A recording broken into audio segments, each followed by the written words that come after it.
What's up, everyone? Mike Hill, the Wholesaling Titan here. And in today's video, I'm going to talk to you about one of the reasons why it takes people so long to do a deal, usually their first deal, and how to significantly speed the process up. I'm going to show you an example and give you one tangible exercise that you can and should do today in order to significantly cut the amount of time it takes to do a wholesale deal. So it's going to save you a ton of the trial and error, save you a lot of time, save you a lot of money. So before I jump into my screen here, just a quick reminder, I host a free one-on-one coaching call a few times every week. Best lists to use, best practices, what's working best now, clarity on daily activities, software, resources, VAs, mentorship, any questions you guys have, I answer those during our one-on-one calls. It's completely free, but I only do a few sessions a week. So if you're serious, you want to reserve a time, just go to wholesaleatmike.com to reserve a spot. I'll help you out with a game plan, show you what you're doing wrong, what you should be doing, and how to get your business running predictably and lucratively every month. I'll put that link in the description as well. So one of the first big mistakes I see a lot of wholesalers make when they're first getting started is a lack of planning and strategy, right? They do some researching, kind of learn the business, and then just jump in and start implementing what they've learned. And that's exactly where one of my students found himself last week, one of my newer students. He learned a bunch of stuff, was excited to just start taking action. And while I have a huge respect for my action takers out there, a lot of people don't even make it that far. They get stuck in the analysis paralysis phase. The idea that you're going to try a bunch of techniques, maybe in a few different markets without some planning, some data, some strategy, some targets, that almost never works. And in the rare cases where it does, it takes a lot of trial and error. And a lot of times it's just luck, meaning it's not predictably repeatable every month. So rather than trying a bunch of everything, one of the first things I do with my students is essentially an audit of your personal life and your market, so we can get you laser focused on one strategy until you get a deal done. Then the next goal is to make sure you can replicate that strategy every month, and then we start expanding into other strategies and scaling. So example of these initial audits are a full marketplace analysis, an audit of your daily schedule. That's kind of where I build out your schedule, exactly what you need to do every day. We do an audit of your budget, which allows me to tell you what strategy you should pursue and how to most efficiently spend any marketing funds that you might have. And this doesn't take long, by the way. I mean, the day or even weekend it takes to do this can literally save you months of spinning your wheels. I'm going to explain why in just a second. So, my student was really eager to get started, but I told him, hey, you got to research and pick your market first. So I gave him some videos, some instructions on how to do this research, and this is initially what he came up with.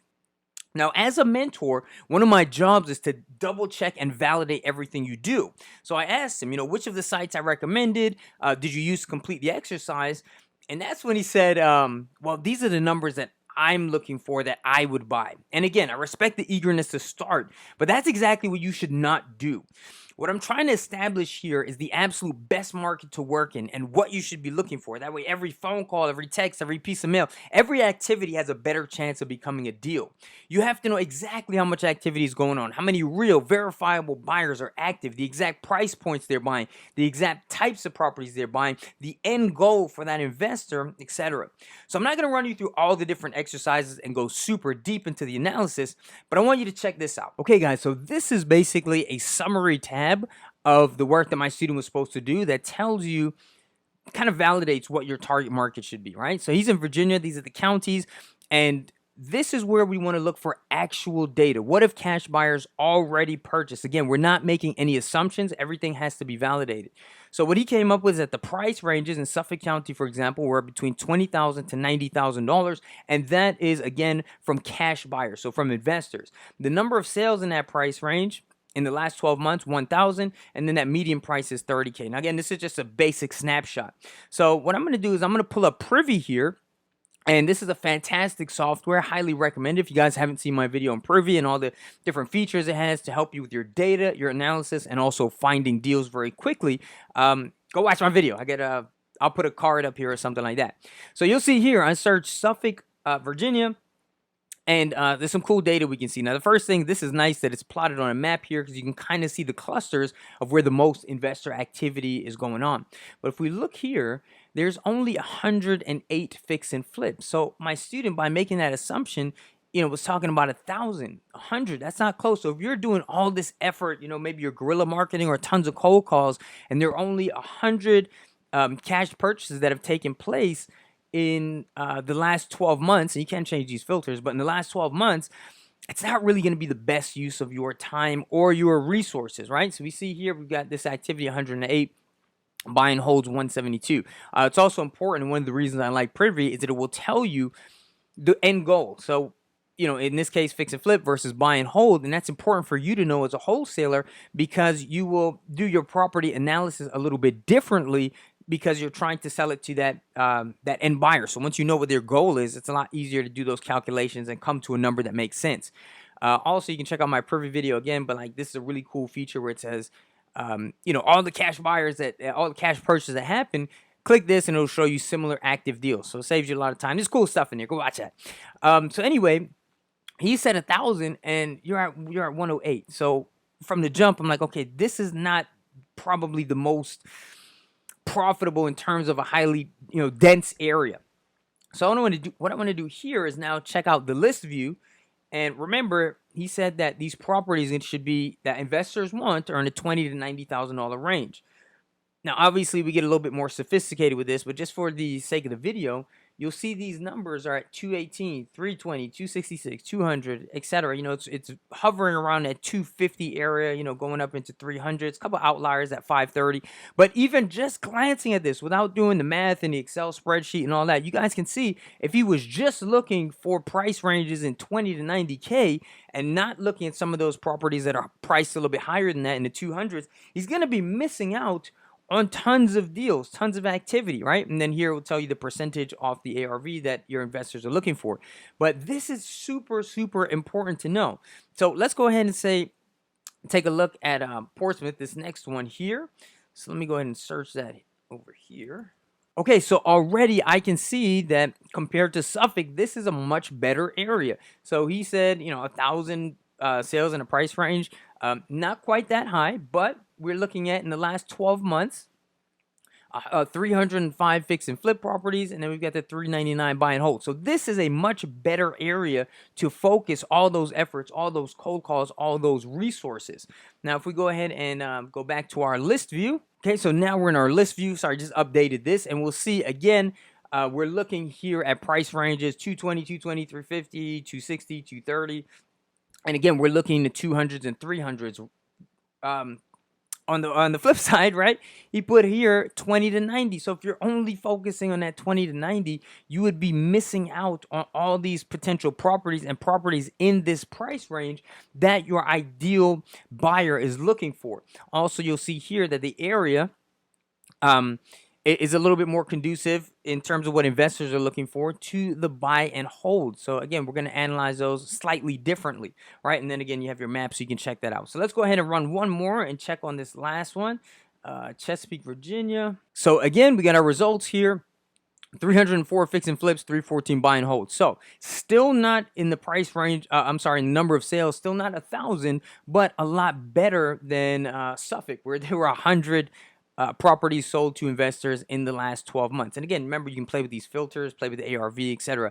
But that's just to give you an idea. Now, imagine if you didn't do this exercise, which obviously you can go a little bit deeper, but we just did that together in the last 5 minutes, and it told me some information about the price points I should be looking for, what investors are buying, where I should be going.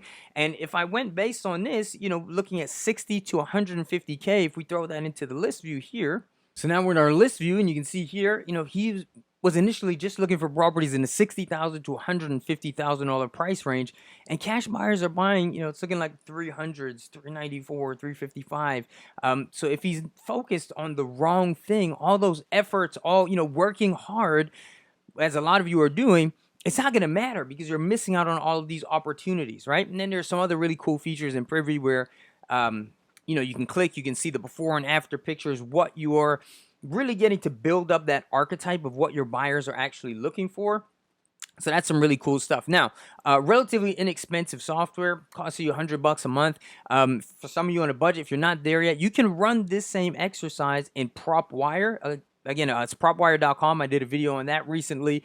You guys can check that out. You can check out, obviously, functionality-wise, it doesn't have quite as much as Privy does, but it's absolutely free. And what you will do there is filter for cash buyers and go through and see how many properties have been purchased by cash buyers in the last year. Where are the clusters? Where is it very dense? Where's the most activity happening? Is this a very low end area where landlords are coming in and just, throwing a little paint to patchwork, because they know they're going to put a Section 8 tenant in there or a tenant in there who's going to just kind of destroy the property, and they're purchasing for cash flow? Or is this a higher end neighborhood where somebody's going to come in, fix it up really nice, granite countertops and stainless steel appliances and all that good stuff, the big thick crown molding, and then try and sell it for top dollar? You need to really understand that. Then you want to know, how much are cash buyers paying? How much are they paying relative to ARV? How has the market been impacted? What's going on lately?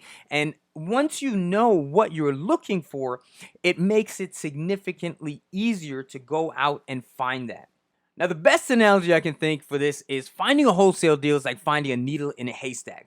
Now, without doing this exercise first, it's like looking for a needle in 10 big haystacks, whereas here, it's like looking for a needle in one small haystack.